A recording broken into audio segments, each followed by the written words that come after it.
Drink it in, drink it in, drink it in, man. It is picked up by the line. Darius Slay's got it. Coming back right side, 25. Picks up a block at the 30. Darius at the 40. Drink it in, drink it in. Drink it in, drink it in, drink it in, man. Rolls to the right. Stafford throws deep. Got a man out there. End zone. Caught. Touchdown, Detroit Lions.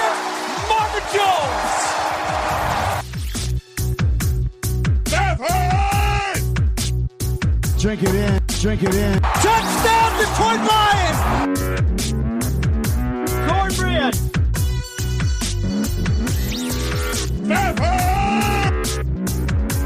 Drink it in, drink it in, drink it in, man. Detroit Koolaid, what is going on, everybody? We are back right here on the Detroit Koolaid Cast. This is your boy Oakrey at Derek Oakrey on Twitter.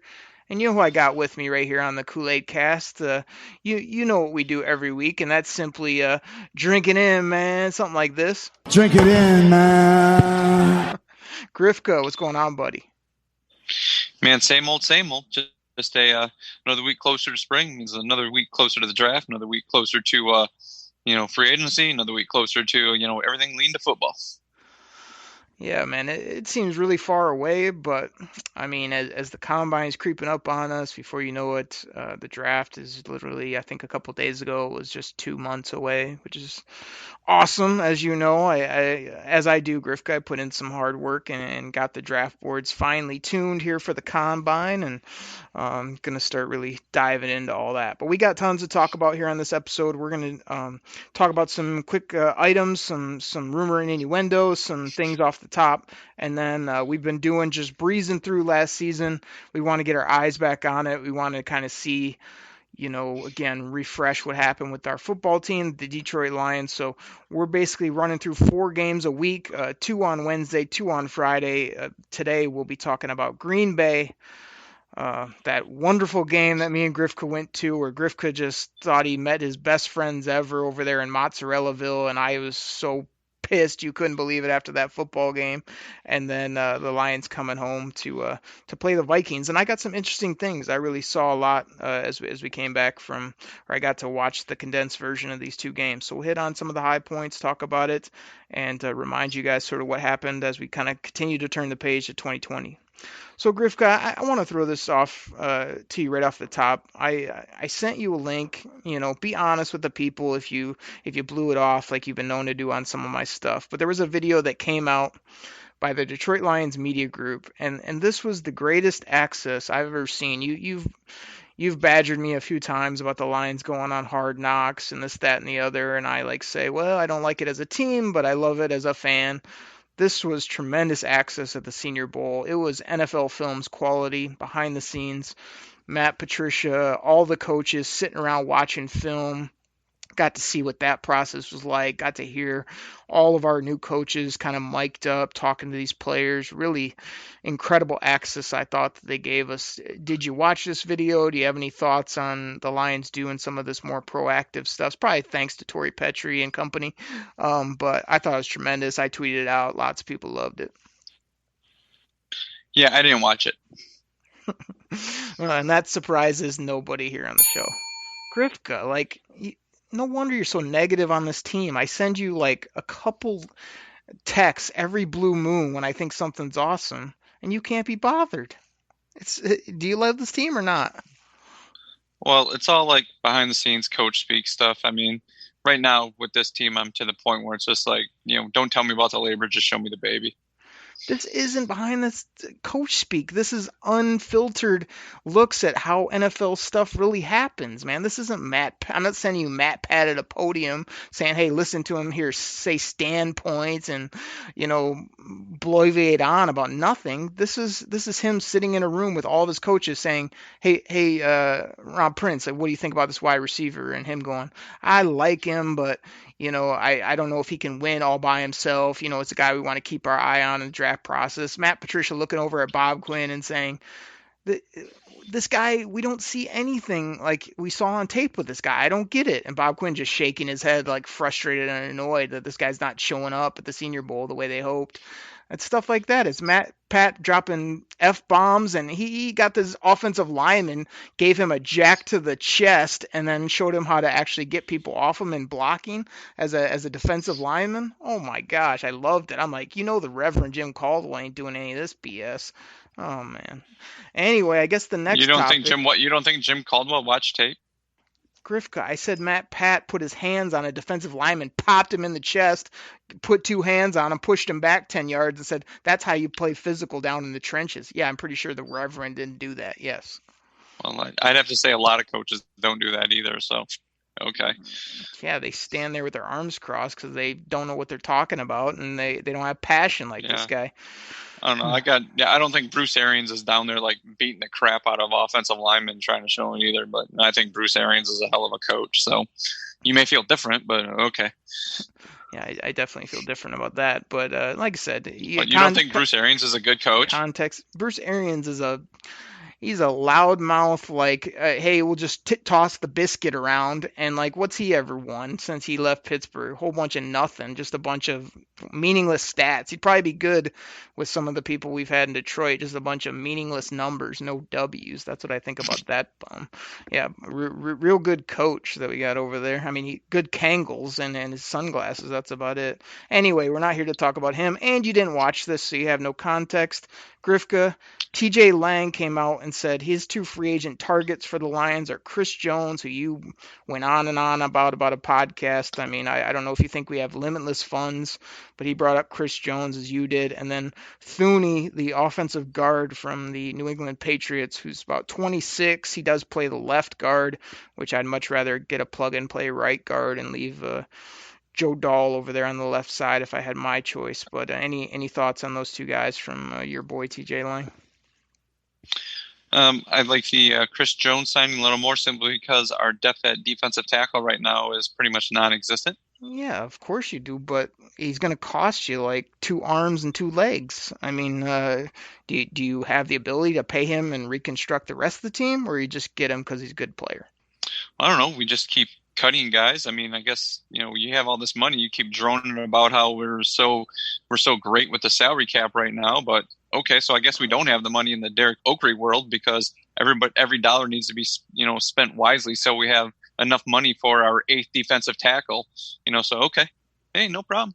But yeah, you want studs, you got to pay the guys. So okay. Grifka, first of all, that's 2 bells for the double okays. Secondly, yes, we are in great cap situation. You just said we don't have defensive tackles. Then you said to add our 8th defensive tackle. I'm not trying to add or take away any defensive tackles. I'm just not thinking that we can go get the best defensive tackle for just, oh, by the way, you can go get him. Settle for mediocrity. That's what Derek Oakley does because the price is right. Okay, I mean, fine. If you want a Lamborghini, don't get a Lamborghini. Fine. Go get like a Malibu or something. Because hey, man, we got money to go get a Lamborghini, but I want to be wise. Let's go get a Malibu. Fine, go do it. I mean, you like mediocrity. Go get a bunch of mediocre guys, or you can have a stud. Okay, whichever way you want. That's fine. Grifka, are you okay? Yeah, I'm fine. Are you sure? Because you're coming in salty for no reason. Second of all, I'm saying is that you and TJ Lang think you can just sign up Chris Jones, who's the best defensive tackle in football, and still get all the other stuff we need done, and not realizing that there's a price to be paid. I mean, the reason we got rid of Snacks is because they wanted to save I just don't think we're as unhealthy in the salary cap as you think we are. I didn't say we were unhealthy. I'm the one that says we're healthy, thanks to Bob Quinn. I'm just saying that. So you don't want to go out and try to get the best defensive tackle on the market when we're really, really poor in defensive tackle right now? Not really, because I know the price. We can go get a middle guy and go get a better corner, go get positions that matter more than a disruptive defensive tackle. Plus, we could draft one if we want with a trade down. So it's like I'm trying to spread the money out and make it make sense, not just say, hey, you're good. So and you play a position don't want to need. spend. You don't want to spend on a proven commodity. You'd rather once go draft one, hoping they turn out to be something. I guess that's maybe where we differ sometimes. I mean, that's why teams like we've talked about this. We complain about how the Lions never go make a move for anybody big. And then when they do, you get mad because we don't have the money. All right, Grifka. Well, we've gotten enough arguments off the top. I mean, some of your takes here early have been simply this. So Grifka, I got to lighten up the mood here. I got to try a little something different. This was something I had tucked away. I mean, I've been known to spring something on you here or there. You've got mad at me multiple times. I mean, let's not remember the spell, school, or spot segment that I had to undo. But Grifka, we are on the midst of the combine, so no, I'm not gonna school you about players. I'm not gonna dive into my deep draft book that I've been working on for months, since I know you don't pick one up until the day before the draft if you don't have a function. But Grifka, there's something called the Wonderlic test. And like, I know you're the scholar, you're just the genius of the show. You always talk about all these random books you read, or you tell me to read all the time, or you tell me that you're just this delicate genius of the show where you're educating the people. So Grifka, I pulled a couple Wonderlic questions. I thought maybe we'd throw a few at you, see if you got any actual skills here or not. This is pretty interesting because you often hear about this, but you're right. You never hear like what the questions are and stuff like that. And I think, if I remember correctly, like Vince Young, Mr. Stud quarterback out of Texas, I think scored like a 7 on it, and that's not high for anybody that knows. That's not a good score. So, okay. And I think what was his name? Carl Pickens. He was like taking the test and, or something like that. And I maybe I'm wrong. I thought maybe he walked out on it or something like that. He just didn't want to do it anymore and he left or something. I could be wrong on that, but yeah. I have no idea what you're talking about, Grifka. But these are not easy. So what I had to do is actually skim through the Wonderlic and try to find one that you can either do on the show or maybe do on the show, or show off your brilliance. So I just have a hodgepodge here of questions. We'll do a couple of them and see if you can knock any of these out of the park, or if it's just if I got to get the old Joe Namath bit out with the struggling. Like we might have to use it, but we'll see where you're at with these. Hopefully you're not struggling. Yeah, really. This is going to be pretty interesting. So okay, I don't know that it's going to go that well for you, but we'll see here. So let me try to find a somewhat easy one that you could have a chance at here off the top. So you ready for this? Yeah. This is the Grifka Wonderlic, ladies and gentlemen. Enjoy. This should be just absolute gold. Grifka, chain sells for $1.50 per foot. How many feet of chain can you buy for $18? Your options are 12 feet, 15 feet, 16 feet, or 24 feet. Wait, hold on. So read that question one more time. Come on, Grifka. Chain sells for $1.50 a foot. Yeah. How much can you buy for $18? For $18. Hold on, let me see if I can do some. What are my options again? 12, 15, 16, 24. I mean, I know you're Googling or pulling 18. Out your calculator, but come on. 12. Grifka. 12. Is that your final answer? Yeah. Woo! Grifsky, 1 for 1. Good work, sir. So I kind of do math like that at work, so that was kind of round numbers. So that one's not too tough. Yeah, I started you off with a good one. I'm not trying to sabotage you here on the show. At least not yet. Thanks, man. This is another easy one, Grifka. If you don't get this, you're off the show. Just letting you know. Okay. Which word is different from the others? Ball, stick, rake, glove, or cleat? Ball, stick, rake, glove, or cleat? Yes, sir. I'm going to say rake. Grifka, is rake your final answer? Yeah. Yeah! Of course, everything else was that sport we shall not speak of, except for the rake. I mean, I did you another favor on that one. 2 for 2, basically. You can rake in that sport because you can rake in that sport as well. So, what word is different, Grifka? Come on now. Okay. All right, let me see here. A couple more. If Friday is the second day of the month, what day of the month is the upcoming Sunday? If Friday is the second day of the month? Yep. What day is the upcoming, like the date of the upcoming Sunday? The day. What day of the month? So the options are the 3rd, the 4th, the 5th, or the 6th? I mean, if it's the second day, I mean, the next Sunday would be the 4th, wouldn't it? Policy is still the same. You check the report. Yeah, I understand. I got it in my head, dude. That was amazing, bro. Yes, sir, Grifka. You're just killing this quiz here. All right, hold on. I can't believe Vince Young only scored a 7 on it.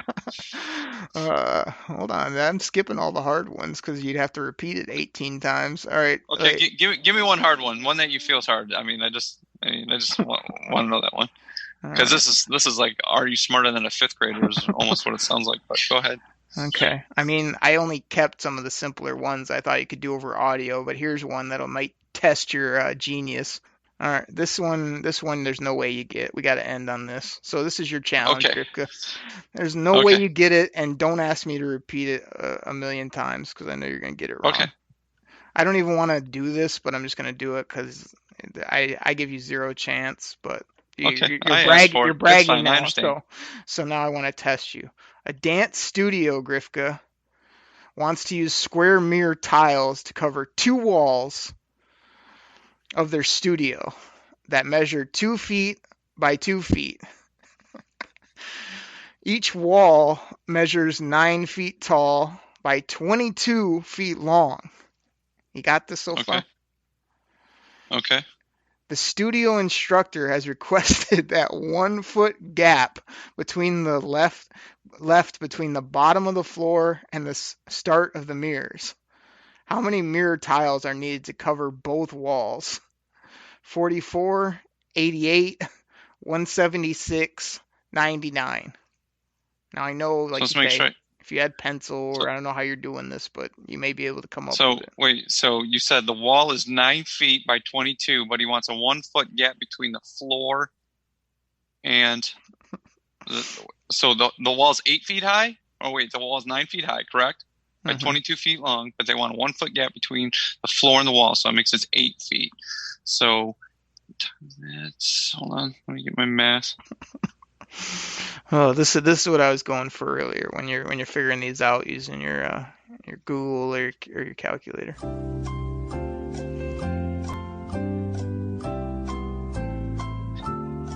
What were the options again? 44, 88, 176, 99. He's covering 2 walls? Yes, sir. You said 88. Because that's 4 square feet. That's going to be 8 feet times 22 for 176 square feet. So then you're going to divide 176 by 4, because that's how many square feet you got there. That equals 44, but he's doing 2 walls, so I'm going to guess 88. Final answer, Grifka? Yes. Oh, baby! 88 is right. You actually thought I wasn't going to get that, man? Jeez, no, man. You must think I'm just a moron or something. I didn't know you had a scribble sheet that you're working off. I thought you would just ask me to repeat it 10 times and then not have a clue because it actually was. You told me I couldn't repeat it, so I had to really pay attention. The only thing I had to make sure is I had the height of the wall, so I wasn't going by. Yeah, so okay. Yeah. There we go. You did well on the Grifka Wonderlic. I felt like going through the things, like a lot of them were just those simple questions that were kind of like you just had to think about them for an extra minute, so you didn't put down something that, little ones that had tricks or ones that like you're like, oh, I know this, and then you're like, hold on, look at what it says right there. Like one of them said, does this sentence contain 41 letters? And like it contains 41 characters, but only like 39 letters, dumb crap like that. So it's like, you just have to watch for stuff like that, but it really wasn't that hard. But like I say, you did well on some of those math without me having a scribble sheet or anything to look off. They didn't seem as easy off the top, especially when you're thinking about a big defensive tackle from the SEC. I figured some of these are not as fair for them as a genius like yourself. Yeah. Don't get me wrong. If you would have got the train is leaving Seattle at 55 miles per hour heading east, in one of those, Oh, you would have killed me. I just wouldn't throw in the towel. I hate those. I can't figure out those things. Save my life. Yeah, I got rid of most of those. And some of these, like I say, there were some really slam dunk ones. And then a lot of them, there's probably 60 questions. I only pulled, 8 to 10 that I felt were somewhat doable on the fly. The other ones, you either have to be looking at them, have a sheet, or just sort of dig into them a little bit more. But yeah, you probably do well on the whole thing based on how you answered those few. But I thought it was interesting to see them. There's lots of free options out there. So I didn't take one or really go through it with detail, but I just felt it was interesting to sort of see what these guys go through. And the other hard part is, I always felt like when they're timed, that was kind of hard. Like one of them said 15 questions in 3 minutes. And they weren't slam dunks, the first few, we actually had a few paragraphs. I'm like, there's no way that, Javon Kinlaw is getting this correct. He's getting 2 questions done in 3 minutes, not 15. But it'd take me 3 minutes to read the question, probably.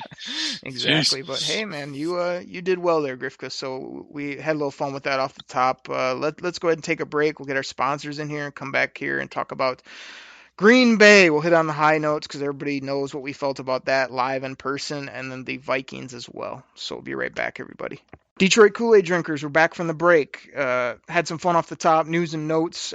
Pop Wonderlic quiz on Grifka, which he did very well for with a little sheet of paper and on the fly. So good work there, Grifsky. And we're going to dive into the Green Bay game here to start off with. So the first note I had on Green Bay, I'll hit a couple of these and let you respond. I still, what do you think my first comment probably is after the Green Bay, Grifka? You know what it is. Flea flicker! I jumped out of my chair. I thought it was going to be we were robbed or something like that. Oh, I'll get to that. No doubt about it. But, yeah, the flea flicker right off the top was a great play call, perfectly done, great throw to deep to Kenny. It was awesome. He should have scored a damn touchdown, but it was still great. I just put here, let number 9 go deep more. There was plenty of times in this game and these first few that we reviewed where if he gets play action and cut it loose, he can really throw that ball accurately and well down the football field. TJ Hawkinson dropped a touchdown that would have made it 17-zip, which, of course, I was just fired up in my seat. You were just waiting for the sky to fall. Instead, he dropped it. We kicked a field goal. 13-0, Grifka, before we could blink. What do you think about the start there in Green Bay? Yeah, just to kind of, piggyback on your comments there, I jotted down that I thought Detroit did a nice job of Darrell Bevel calling a play where they seemed to drive the ball down the field an awful lot that game. I just jotted down some points after watching the whole game, but that was my first one that, like you said, the trick play. But on top of that, there seemed to be a lot where Detroit tried to go downfield, more so than they have in the past, even in the first few games. So I really like that. And then I know part of the points, like you said, with the TJ Hawkinson drop, but Detroit had other opportunities to score touchdowns. And the one where they had I think the first field goal they got, and that was where Stafford had a little bit of pressure, and he threw back to Jesse James, and it was a bad pass to Jesse James, so it was short of the first down marker, and I think the first down was inside the 5 somewhere. I'm not saying if James would have caught it, he would have got the first down, but a better chance than him sliding, making a catch, and setting for the field goal there in the first. And then, like you mentioned, Hawkinson dropped the TD in the second quarter there as well. You mentioned the TJ Hawkinson drop 2 or 3 times, Grifka. We get it now. I wanted to make sure we had that. On great. record. I'm glad you love our number 8 pick, who's going to be a beast at tight end for years to come. Grifka, this is why we get in arguments. This is why the people love me and you just on this show, because I'm oil, you're water. I'm positive, you're negative. Grifka, this is why I almost walked out on you at the game, because we're up 13-0 in Green Bay. We are playing tremendous football across the board, and I knew the first thing you'd bring up is, a couple times we didn't score a touchdown, we settled for field goals. You didn't bring up the 12 men on the field, but that's where you freaked out, and that's where we had our big argument at the game. Grifka, I got that one as well. So. We're up more than 2 scores basically early on in this game. Be happy for once. Oy, oy, oy. All right, so Aaron Jones has one of the greatest touchdown drops of all time. Add it to the what was the other one I had a couple shows ago when we did the Philly game. Dallas Goedert is now tied with Aaron Jones for one of the greatest drops of all time. Just a absolute perfect ball, easy catch. Me or you could have made it. Drops it for a touchdown. 13-10 at half, Grifka. We got to be feeling good. What other things did you catch there in the first half? And that drive that you just mentioned where Jones dropped the T. Remember the Trace Walker? He really had that iffy defensive holding, call. And that one really kind of stuck out to me on that drive. I mean, I know. You mean the slip? With the too many men. The slip from Jimmy Graham, where he's just playing coverage like every other player in football, and Jimmy Graham loses his feet over on a slant over the middle, and they call a holding. Yeah, I remember that one. Yeah, so that was like another one of those things that just kind of allowed that. I gripe that Green Bay gets calls, and that was just kind of obvious. Even going back and rewatching the game, they mentioned that as a Booger McFarland's like, well, I don't think there's really anything there. So, just that whole drive just kind of seemed to every break seemed to go Green Bay's way. And they're like, oh, no, they're just good. It's like, well, I mean, they got that. And, Jones dropped that pass. But that one, I thought even more so the too many men on the field. I thought that iffy defensive holding call, 5 yards on that play where the guy just fell to the ground was pretty pathetic. But still being up at halftime was really nice. I was going to say, do you have anything positive to say about the first half? Yeah, we sat around some real cool fans. Oh, yeah. Cheddar, mozzarella, Swiss, Gorgonzola. Yeah, they were tremendous. I'm glad you were glad handing them while I'm trying to win this football game there in Cheeseland. You had an integral part sitting up in the stands next to me and winning this football game. Yeah, exactly. 13-10, man. I was pretty much happy with everything except you at halftime. I have here, just as the second half gets going, this is sound bit worthy. Let me try to find it. I think it's only just a call early in the third quarter. On Tracy Walker. It was simply this. That's terrible. He went for an interception, had it, and somehow instead of him getting the interception, their heads clashed. They call a shot to the head, 15-yard penalty on this. That's absolutely. That's terrible. That's terrible. It was so much worse when I saw it. A 15-yard call on this. If anything, T-Walk was more all over the football than the Packer guy. I thought that was garbage. Go ahead. The worst part about it is afterwards. The worst part about that call is afterwards, that when they were talking with the head of officials that's there at the game calling it with them, they're like, no matter what the situation is, it's always on the defender to, not, hit heads like that, no matter what, because you can watch in the replay, you can see Walker's going down to make the catch, not seeing the offensive guy come through to try to make the catch. So you're trying to tell me he's supposed to take his eyes off the ball, when he thinks he's got a pick that's coming right for him, to look to see if there's another guy diving there as well. That's to say that it's always on the defender to I can't hit his head when you're trying to make a play like that. That's just a poor excuse by the NFL. It really is. That's terrible. Absolutely, man. What do you do? Oh, I'm not going to go for the ball because I might clash heads and it's on me. Absolutely ridiculous. Next thing I had here is a big play in the game was they punted. We absolutely demolished their returner. He puts the ball on the ground. This is in the third quarter. We have crazy good field position. I'm about ready to put another one on him. We stall out, kick another field goal. Now, this is what I just want to make this point again, the reason that we don't get along, because I don't mind being negative about maybe we kick too many field goals. I have a problem with it when the first issue happens or when you say it too early on in the game. At this point, we're late or mid third quarter, whatever it was. This has been 3-4 times now where we've sort of settled for field goals, and it's starting to kill us. They're starting to sort of come back. So I wrote this down as a big bullet that the turnover on the punt was great, and we had great field position. We should have been able to capitalize and kind of put these what's away, and instead we booted another field goal and left the door open. Anything else before I get to the KJ fumble that wasn't? No, on that drive, the drive that stalled right after that. I'm just going back and watching it. This is where I can see where people kind of debate Stafford. He kind of had some, I guess, he had some bad passes on that, where questionable, like throwing to guys that were covered. And I know he likes to give his guys the opportunity to go up and get it. That's what Marvin Jones is. That's what Golladay is.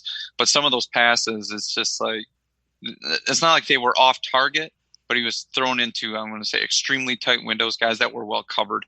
And it's like, I don't know if that was the right call on those, throwing those passes to those guys. Yeah, let me say this real quick. It could be a 20-minute rant, but I'll be quick on it. I've been talking to some people on Twitter about this guy. Stafford! And, I swear, people they defend him to the nth like he's the perfect quarterback. I mean, number 9. Stafford! He's got his issues, too. Like you say, throwing to covered people, making sloppy decisions. Overall, he's fine. I hope he's the quarterback. I hope he's healthy. I hope he tears it up. But all these people that want to just act like it's always the O-line, it's always the running backs, it's always our defense, it's always our corners. At some point, there was a couple plays, not only in this game, but these ones where you watch, where you're like, wow, our team looks a lot better with number 9 back there. And then there's also times when you're like, man, if number 9 makes 1 or 2 more throws or hits that open guy for a first down or, puts the ball on Marvin here late in the game a little bit higher, we might not be talking about some of this garbage that we're going to talk about. So that's my quick rant / praise for number 9. Stafford! Grifka, the Kerryon Johnson fumble, when I saw it again, to me, it's pretty, I don't know, part of me wanted to say, okay, after the fact, I see where they could be like, oh, it's maybe inconclusive. But to me, it's a catch, it's a run forward, it's a move the ball to the right hand and a palm. Then it started to slip out. And any other time, especially if Green Bay picks it up, I don't know why. Maybe because their trophy's named after their coach. Of course, it would have been called a fumble at that point. But instead, it's like, oh no, because it went out of bounds, because nobody in green or white jerseys picked it up, oh, it's now inconclusive. Or my biggest issue, remember, with it was that it was called a fumble on the field, and they had hazy evidence, and they reversed it. They don't do that ever on anything else, but they did it in this situation when it happened to be late in the game and Green Bay was sort of on the comeback. Get the hell out of here. Yeah, you know what, Derek? I agree with you on that. Grifka, I'm so happy. Grifka, I have here 22-13 with 10:40 left in the third. So all these plays we talked about before are before any of this. So there's still 10 minutes left in the third quarter.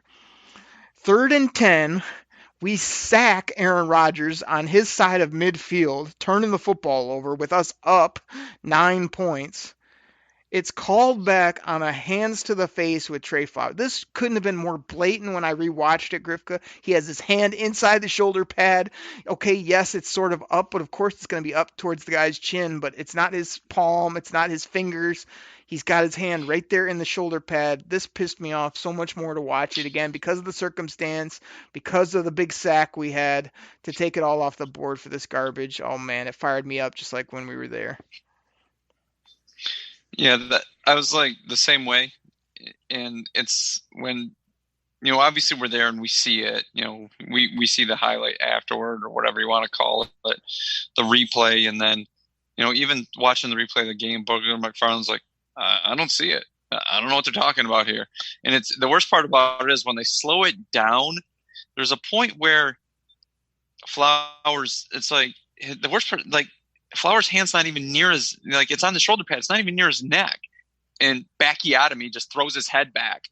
And, it's not even close, dude. I mean, it's just horrible acting. And the ref's like, yeah, okay, your head moved back. There you go. And it's just, it wasn't even close. And he just threw his head back his face was getting pushed back. And that's when they threw the flag. And it's just, that's where you told the ref, watch out for it. I'm going to do it. And, there it is. So you agree with me? That's 2 times in a row. I agree with you again. But last thing on it, because the last note I have is on the other one. Afterwards, when Trey said that's a move that I do, I practice that stuff. That's what I noticed the most when I rewatched it again. This is no, oh, by the way, my hand happened to just get at that part of your body. He put his right hand, I believe it was, right on that part of the shoulder pad neck area. He then chopped the the offensive lineman's hands down and then started to try to work his way around the passer. It's an obvious, like, legit play by the rusher, and like the second one here that I want to hit on, 22-20, a minute 43 left. Of course, they're driving. It's the fourth quarter. They're down 2. It's 3rd and 4. And what happens? Aaron Rodgers throws the football away basically to make it them take a field goal and leave us with a $1:43 and some timeouts on the. I think we had some timeouts. If we didn't, still it's plenty of time. And another one on Trey Flowers. This one I felt like, maybe could be a little bit closer, but it still was the same situation. And the ref that had been killing us all game, the main ref, was right there and didn't do anything. But the guy to his left, like, basically waited until the play was dead to rights, and then he dropped this flag. Like, it was so blatant after the fact that they were 2 horrible calls. They were late after they knew that he wasn't going to throw a touchdown. My gosh, it's so infuriating. I know we got to move on to the Vikings, but like the fact that this game ended the way it did with a field goal at the buzzer to beat us by 1 in Green Bay after the greatest tailgate of all time, one of our greatest, well, me and you, our only road trip ever. We got the W against a rival on Monday Night Football, but instead we have it taken away at the buzzer, and you're just happy. Go, oh, it was a great game, everybody. Thank you. Glad to come to your city, everybody. And I just I couldn't have been more mad. Like that was the worst thing ever to me. So Yet you were mad at the Packers fans. Okay. Okay. Grifka, our team just lost a heartbreaker. I didn't have it out against the city of Green Bay, the people, but I wasn't going to be glad-handing and telling me, you told me right to my face, okay, that was a very good football game. And I was just like, that's when I think I went off, or I didn't talk to you for an hour and a half. It was. If you weren't a fan of either team, just watching that game on Monday Night Football, you would have thought that was a good game. Grifka, like, we can't go into another big rant, but it's not a good game when one team gets absolutely jobbed. If there was none of those referee calls and none of that garbage, and it's just a nail biter to the end, maybe I'd agree with you if I'm a third party that doesn't give a but I'm not, and my team got screwed, and it was because of the Zebras, and it was because they love the Packers, which we talk about all the time on the show. What do you not get about that? It's so simple. Yet you think it was this classic that they're going to replay on ESPN in 20 years. No. If they do, it's going to be on the Lions got screwed by the refs highlight reel, which you can find on YouTube. Well, they may play it again right after they play the Odell Beckham one catch he has in his whole career game, against the Cowboys. So that might happen as well. Oh boy. All right, Grifka, we got to move on to Vikings. You got my blood pressure up. I mean, I don't know what to do with you anymore. Do you want to kick us off for this Green Bay game? Yeah. Now there was a lot of talk, after what happened in Green Bay, and, there was a few missed calls. And once again, the NFL sends out, it's like, we're sorry letter, to Detroit, which Detroit has gotten many of those before from the NFL, which nothing ever happens. My first bullet on this game seemed to be that early in the game, for at least a good quarter and a half, it seemed like the Lions were getting, like, if it was like tiki-tack, the Lions were getting the call. They really were. They had some pass interference calls right there. Minnesota had, I believe, on one of the runs, there was a holding call on Minnesota called on their offensive line that took back a long run. It was like when they saw the replay, it was like, you could have called that, I guess. But it seemed like early on Detroit was getting calls, and they were taking advantage of them. They were moving the ball, and they were scoring. But still, that was kind of my biggest take from the early part of the game. Grifka, that's because unlike you, the referees know they made an error and they're trying to make up for it. They're trying to say we were wrong, something I don't think I've ever heard you utter on this show. But they should be giving us calls after that travesty in Green Bay. You know what I have here, Grifka, as my first bullet point and probably my next 4 bullet points? Marvin Jones touchdown at 7:34 in quarter 1. And then I do something again that you don't do. I gave Kirk Cousins some dap because, yeah, he might be, which you often say. He's not that great. You may say that, yet I thought this throw that he made soon after the Marvin touchdown was that great to Adam Thielen. It was over like 3 bodies in front of your boy Slay right towards the back sideline. Hell of a throw by Cousins. Then I have here Marvin Jones touchdown. 15 seconds left in the first quarter. 14-7 Lions. You know what my next bullet point after that is, Grifka? Marvin Jones touchdown after he dropped a touchdown with 3 seconds left in the second quarter. It's basically Marvin Jones 21, Vikings 21, or better yet, because you're on the show, Grifka, Kirk Cousins 21, Marvin Jones 21 at halftime of this football game. Yeah, that was a highly offensive first half. I mean, that's almost like a college game right there. Generally don't see games like that in the pros, but there wasn't a whole lot of defense being played on either side in the first half. Grifka, my biggest takeaway from this game is I remember you came on after this game and just got the daylights beat out of us by the Vikings in our house. All these people acted like that we just got taken to the old woodshed, or got beat like a dusty rug, or couldn't cover anybody like a coffee table. Did I hit all your phrases that you normally recycle here on the show? They couldn't cover anybody like a coffee table. That's why they had 21 points in the first half. Exactly. But my thing watching this game back, you just agreed with me. Thank you. I appreciate it. Yeah, there you go. But what I want to do is tell you this, Grifka. When I go back and watch this game, I mean, again, being the positive one on the show, I thought this. Drink it in, man. Grifka, we did not get beat down in this football game. I have here it's 28-24 Lions after 3 quarters. I have here that we're leading late in this football game. I have it as a back and forth battle till the end. But some people... You and others that only look at the end score and talk about, it's either a win or a loss. It doesn't matter how you play. It doesn't matter. It's you are what you are. All this garbage that people say because they don't want to use their brain or actually watch these football games. This one, when you just look at it, you're like, wow, they lost by how many points? 12? When really it was a damn close game, and we fought in this game. We came back. Let me get to my next bullet point. I don't know if you've heard it before. This would be another Marvin Jones touchdown. I have here to make number 4 of the ball game. Grifka, we got to do this. I got to cue up the music for you before I say this point. Grifka, we got another missed field goal in Ford Field by the Vikings. I mean, talk about the AC. Talk about what's going on there, because we know this is one of your better conspiracies of all time. I swear, they know where to put the jets, for the air conditioning, and they just wait for it. And it always seems like it's like right at the end. It's never a boot right from the beginning. Sometimes you watch games where it's like it's clearly left or right from the start. It's like, that's not even close.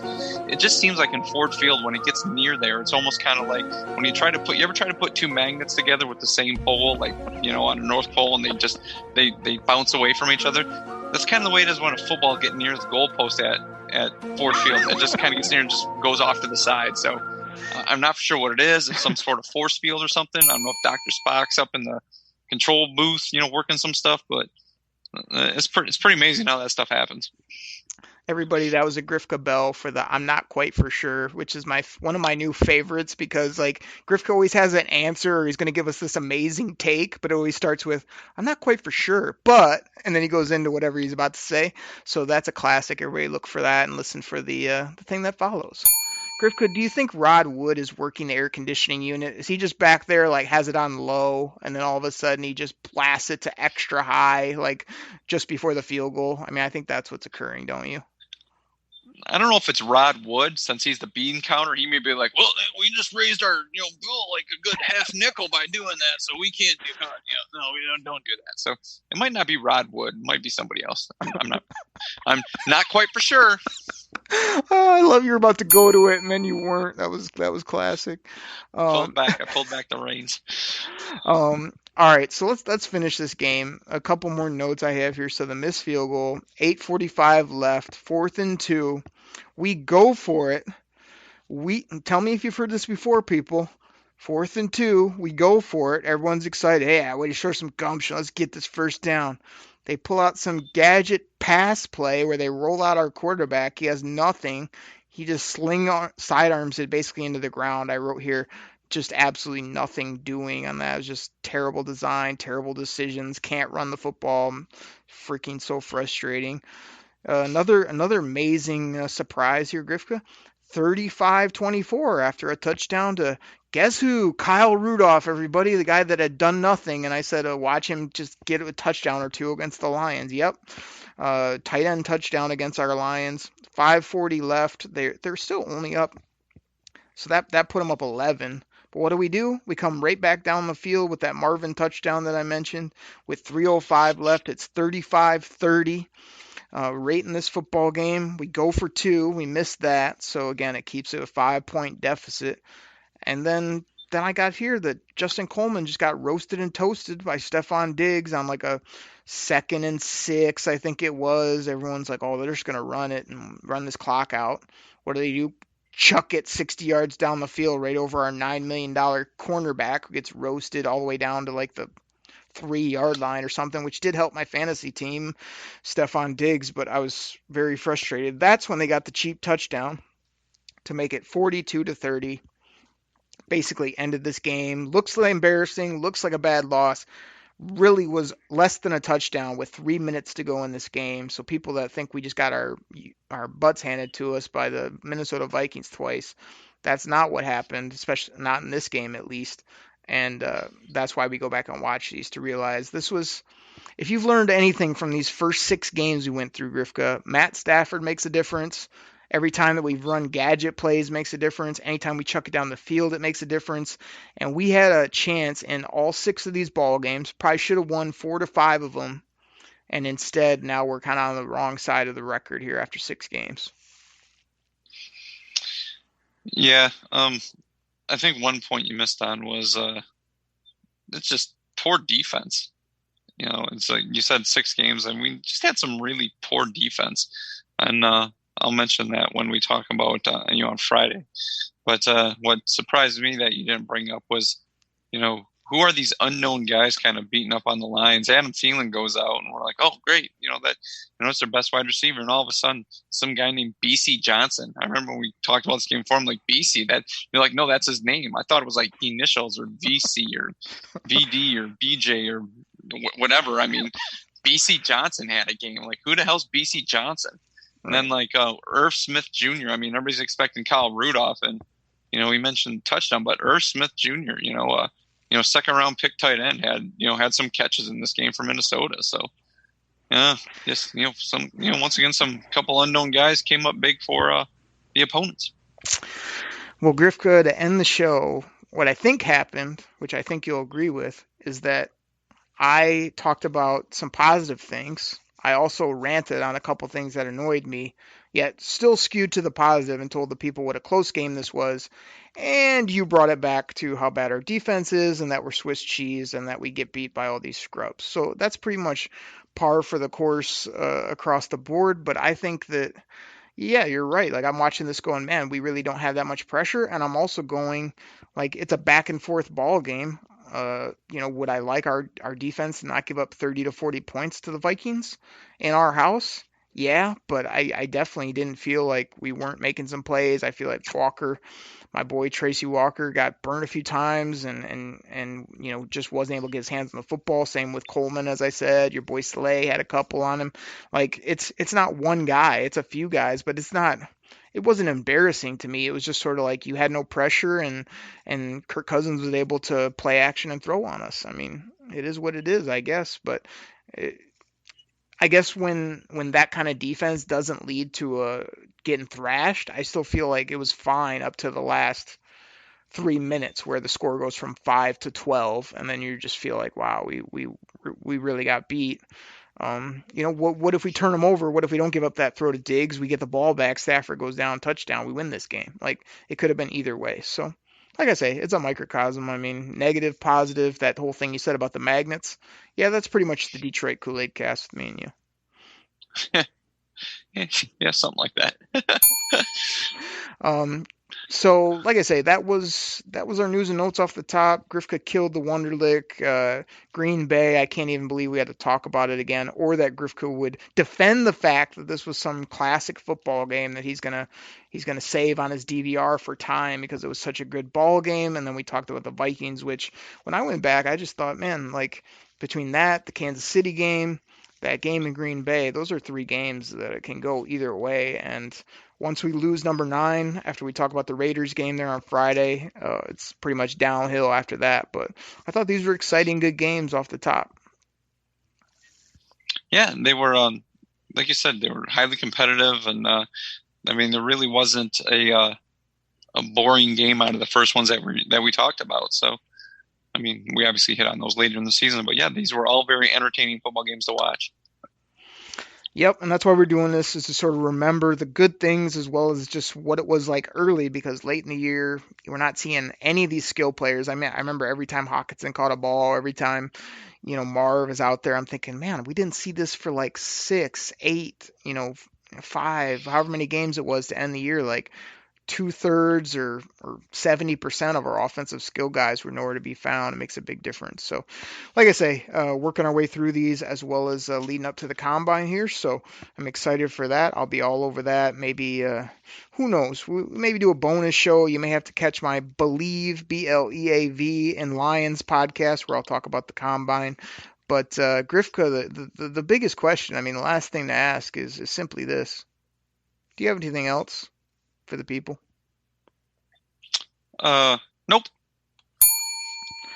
Everybody hit up at Grifka DKC on Twitter and just, I don't know, sometimes I say his catchphrases or turn the ball on him and agree with him, but just bother him on Twitter. Go ahead and say something to him or say how much you love the show. Just get him at Grifka DKC. You guys know I'm always chatting with you guys for football, lots of different takes online, having a bunch of fun with it. So thank you guys so much for your support. We'll catch you right back here on Friday, right here on the Detroit Koolaid Cast. Take care, everybody. We're out. Pack the bag, start the plane. This game is over. It is over. What a comeback by the Lions. Drink it in, man.